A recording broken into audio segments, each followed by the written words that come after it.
Hi everyone. I think we'll make a start. It's my pleasure to welcome you again to the Ecological Continuity Trust webinar series. Today we have a presentation from Lisa Chilton from the National Biodiversity Network.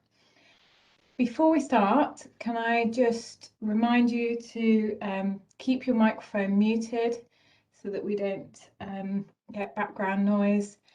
If you have questions that occur to you as the presentation goes on, I'd encourage you to pop them in the chat facility. If you just you can click on the chat button, little speech bubble in the bottom right of your screen, and then Ben will go through the questions at the end, and he may ask you to unmute and talk about your question. Can I also encourage you to turn off video just so that we minimise the use of broadband.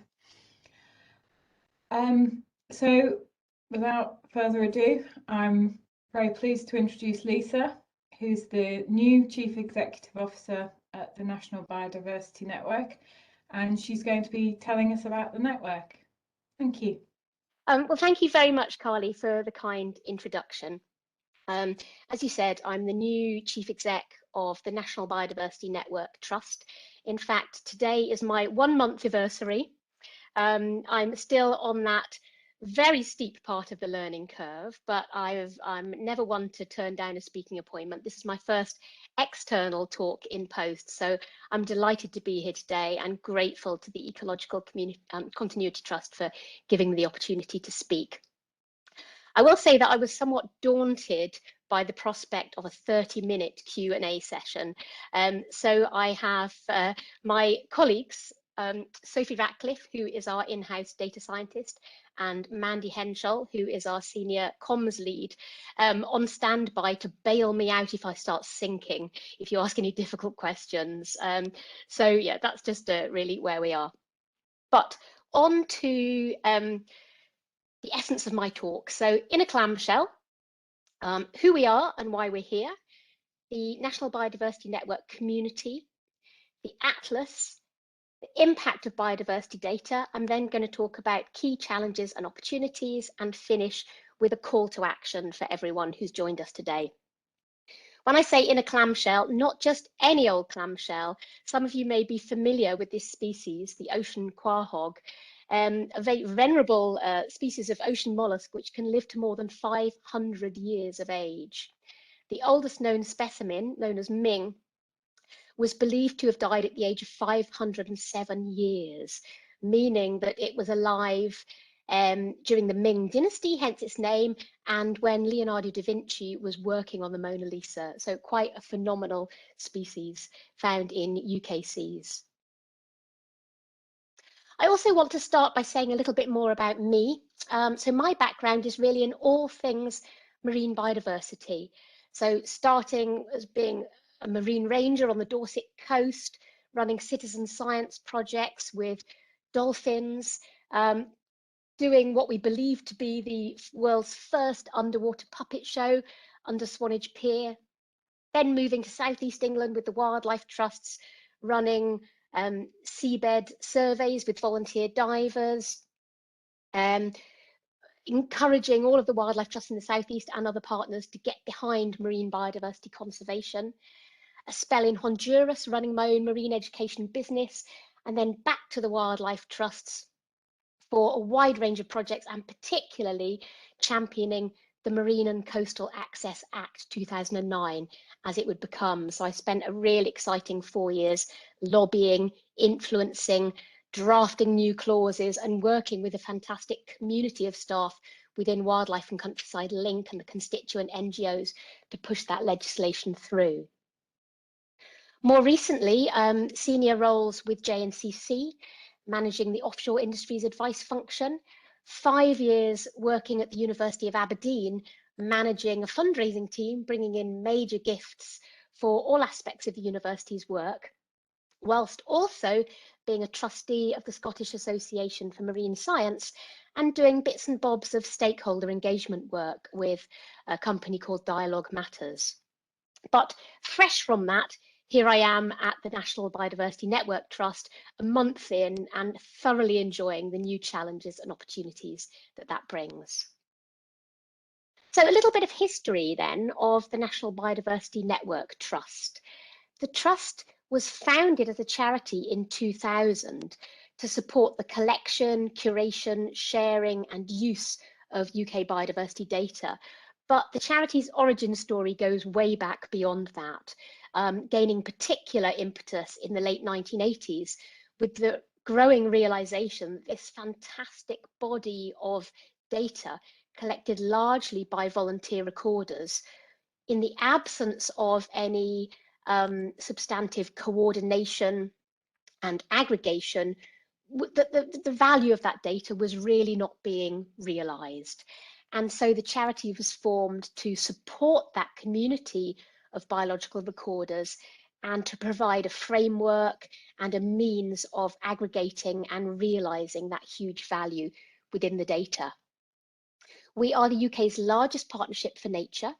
We have 150 data partners, 240 members, more than 10,000 registered users, more than 900 data sets now on our National Biodiversity Network Atlas, and more than 198 million records of more than 46,000 species.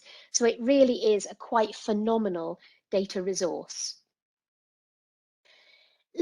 Browsing on the Ecological Continuity Trust's website, it occurred to me that actually there's a lot in common between our two charities. So first of all, it's not about us. It's not about the charity. It's actually about our network and that community of people and organisations that we support. So in our draft strategy, there's a purpose and objective for us to empower providers and users of biodiversity data and foster collaboration and knowledge exchange, just as the ECT is there to support the long-term experiments and long-term monitoring projects that are within your community and maintain that network. Equally, it's about providing a framework, in our case, a framework to enhance the accessibility and usability of the UK's biodiversity data. So we provide the NBN Atlas, we provide data standards and other tools that enable and support that recording community. We also, like you, advocate, in our case, for the biodiversity data sector and provide a collective voice. And of course, we communicate the value of biodiversity data for use in decision making and research and to inspire wonder in nature. So I think our charities have a lot in common. This slide gives a snapshot of just a part of our community. You can see our website for the full list of our members and partners and supporters. So the top row here in this slide shows our founding partners, including some of the statutory nature conservation bodies, the RSPB and wildlife trusts, the Biological Records Centre and the National Forum for Biological Recording. The second row were our early adopters, those who were quickest off the mark to join the newly established National Biodiversity Network. So you've got the British Ecological Society and the Marine Biological Association, statutory agencies, and the Association of Local Environmental Record Centres. And then the remaining three rows are designed to give a somewhat representative sample of the diversity of partners and members within the network. So there's the large national charities, National Trust, Butterfly Conservation, the British Trust for Ornithology, notably, is our largest provider of data. And there is the Ecological Continuity Trust, one of our newest charity members. We also work very closely with the national schemes and societies, for example, the Mammal Society, the Dipterists Forum. We work with local record centres and groups of local record centres and with local naturalists groups and site-based schemes, for example, the Tewkesbury Nature Reserve. Also within our midst are those charities that have a particular focus on engaging the public and promoting citizen science. For example, the Field Studies Council and the Natural History Consortium. academic bodies, including Sparsholt, companies large and small, from Northumbrian Water to companies that provide services to our members, or that share our passion for biological recording. So we are a huge and very diverse network, and our job is to support and nurture that community. To many within our community, we are the NBN Atlas, and the NBN Atlas is the National Biodiversity Network Trust. It's the main service and product that we provide, and it's a really phenomenal resource. It's based on or a child, if you like, of the Atlas of Living Australia, from which we took the source code and the framework on which the site is based. And we are now part of a global family of biodiversity data atlases all around the world. So go to the NBN Atlas homepage. I encourage you all to explore, if you haven't already, to dive on in, and you will see featured species. If you scroll down further, you can find out about data partners, and you can get a snapshot, some key statistics on the data holdings on the Atlas. But really, the joy of the NBN Atlas is when you lift the bonnet and look at what's inside. And what I've done for you here is enter in the postcode for the registered address for the Ecological Continuity Trust. And what's popped up is a map showing all of our records within a 5-kilometre radius of that address, and a list of all the species recorded there. In this case, 3,814 species. You can then dive in a bit deeper. We can look just at the mammals, say, of which there are 34 species recorded, and you can start to look at the individual records and the groupings. So, for example, you can dive in further and find out more about one particular species that's found within your patch.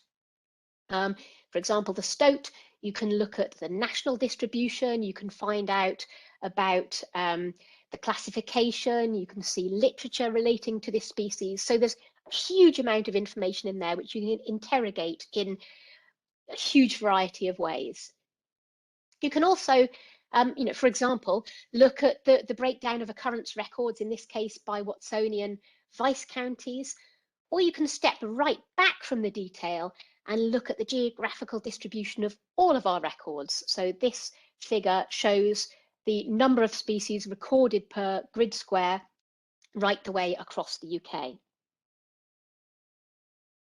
But where do all these data come from? It's really important to recognise that the vast majority of our data come from volunteer recorders. Yes, there are professional biologists and conservationists who are submitting data, but the vast majority comes from an enormous body of volunteer recorders out there in the countryside, in our cities, around our coasts and across the UK.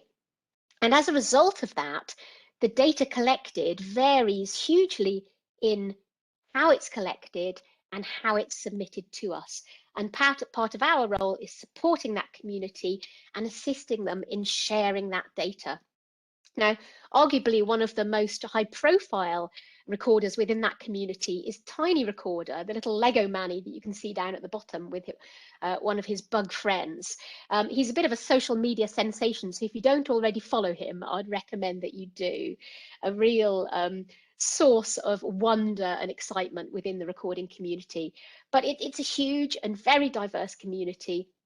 And our job is to support and enable that vitally important data sharing. But how does the data reach the Atlas? Well, let's start on the left here with a biological recorder, a human being who makes a sighting or has a sighting of a particular species, or a track or sign of that species. So it might be that they have found, for example, an owl pellet or a skate egg case. They can either submit that direct onto an app such as iRecord. If it goes from iRecord, it'll go through a verification process. It'll find its way to a national recording scheme and thence to the NBN Atlas. If, however, that recorder sends the record to their species county recorder, then it'll either go to the National Recording Scheme or to the local Environmental Records Centre, or both, and then to the NBN Atlas. We also, as you can see on the right with the purple blobs, receive records direct from individuals, ecological consultants, from researchers, from museum collections and conservation organisations. Now, I have to say, this is a grossly oversimplified dream version of our data flows. In actual fact, the diversity of the community that we work with means that the flows are very much more complex and varied than this. You know, individual recorders or groups of recorders will record their data in specific ways. They'll share it in specific ways. They will have different views about how open that data should be and whether less accurate data can be shared or not shared. And of course, the ways in which people can share data, collect and share data, is proliferating all the time, with new apps coming on the market and new players coming in to the recording and verifying network. So this is our dream scenario, but it's actually something more approaching a horrendogram, to coin a phrase used by, or to use a phrase coined by Mike Elliott at Hull University. So our real data flow is a bit of a horrendogram with arrows in all sorts of different directions, but it's an interesting challenge, and it's continually a work in progress due to the changing nature of the data recording community. As you would imagine, maintaining data quality is a really important aspect of what we do as well. For some species, for example, the larger mammals, it's really straightforward to verify that a species is as has it's been recorded. But in other cases, more explicit guidance is needed. And in some cases, for example, in the case of this marbled moth, you can only confirm an identification by dissecting the specimen involved. So there's all sorts of constraints, but maintaining trust in the data that we hold on the database, making sure that our users can trust the data on the atlas, or at the very least, making sure that they can understand the level of trust that they should put in those records, is really essential. But even more importantly, what is it all for? We see the key functions of the data collected by the recording community as being informing decisions, whether that's about biodiversity conservation, land use, how to manage non-native invasive species, responding to climate change, whatever it might be. Informing those decisions is vital. Advancing knowledge as well, supporting academic research and inspiring wonder. And one of the most rewarding parts of the job is seeing the wonder that has been inspired by the stories we tell, and the new hordes of people who are joining the recording and conservation community within the UK. Our data users by type are very diverse, as you can see. So there's a large chunk within academia and research, but also agriculture, forestry and fishing. There are artists, journalists and photographers using our data, ecologists, local and national government, and many more, as well as simply personal interest. There's also a global use. The National Biodiversity Network Trust is the UK link into the Global Biodiversity Information Facility. And this is a heat map showing the richness of biodiversity records globally. And you will see the UK sizzling at the centre as a hotspot of biodiversity data. So influencing decisions, championing data and the value that's coming from the recording community. We engage actively with decision makers. We lead and participate in joint projects and publications, most notably the State of Nature report, which we produce with a wide range of partners every few years, taking the temperature, if you like, of biodiversity and the natural environment in the UK. We also champion and celebrate the recording community, and two of the highlights of our annual calendar are the NBN Awards for Wildlife Recording and our annual conference, which takes place in November each year and which brings together this very diverse community to share ideas and experiences and to plan for the future. Inspiring wonder is such an important part of what we do, and we have recently taken on the UK leadership of the global iNaturalist app, which has almost 4 million users and growing fast around the world. And we see that as a fantastic way to bring on board the next generation of nature enthusiasts and recorders. Now, if you already use iRecord for your recording, I'm sure there are recorders listening today, then please continue to use that. It's more sophisticated in many ways, and it feeds, and the verification is very well established. However, if you are looking to get your friends, family, and others involved in an entry-level way of recording biological data, then iNaturalist is really fantastic, and it's a very warm and welcoming app in terms of the community, both globally and nationally, that it supports. But for me, seeing young naturalists starting to take part in recording is incredibly rewarding. And you can see here two of our younger recorders who have been recognised through our awards in the past. Now, in the 20+ years that I've been involved in biological recording, a recurring theme which never quite goes away has been great worry about the future of biological recording and a fear that the community is aging and that there just aren't younger people coming in. But to be honest, I don't see that. It's so fantastic to see the next generation coming on board, and social media and apps like iNaturalist are a really important part of that journey. Now, of course, it's not all plain sailing, and I wanted to talk you through some of the key challenges that we face in our work in the National Biodiversity Network Trust. So I've already mentioned data quality. It's so important, and it presents ongoing challenges, particularly as we see, as wildlife recording becomes easier, which is a wonderful thing. But of course, that also means it's easier to record inaccurately and for incorrect data to be ending up on the atlas and elsewhere. Data access is also an issue, with our community having wildly differing views as to how open data sharing should be, with, for example, the government agencies wanting all data to be open access, and other members within our community wanting there to be controls on who can see the data and how it can be used. And we're in the middle, trying to facilitate and build consensus, but also to provide options and functionality at either end of the spectrum. Data flows, as I've already mentioned, are an ever-changing challenge, making sure that the data can flow into the atlas as straightforwardly as possible, and making sure that it then can flow out again to where it's needed. But just think about the mind-boggling amount of data that we hold.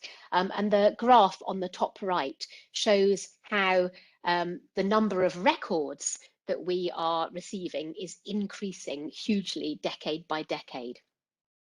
So there are maintenance issues. Managing a large data set on the atlas requires constant maintenance. We employ a small team of software developers and DevOps professionals who maintain that. And there's always a balance between how much we can maintain and how much we can actively develop the functionality of the atlas. But stepping back from the data itself, there's also the issue of demonstrating impact, which of course is vital to any charity. And one particular challenge that we have, that perhaps the ECT has as well, is that a lot of the impact that we deliver is delivered through our partners, and we are sort of sharing in it in a rather vicarious way.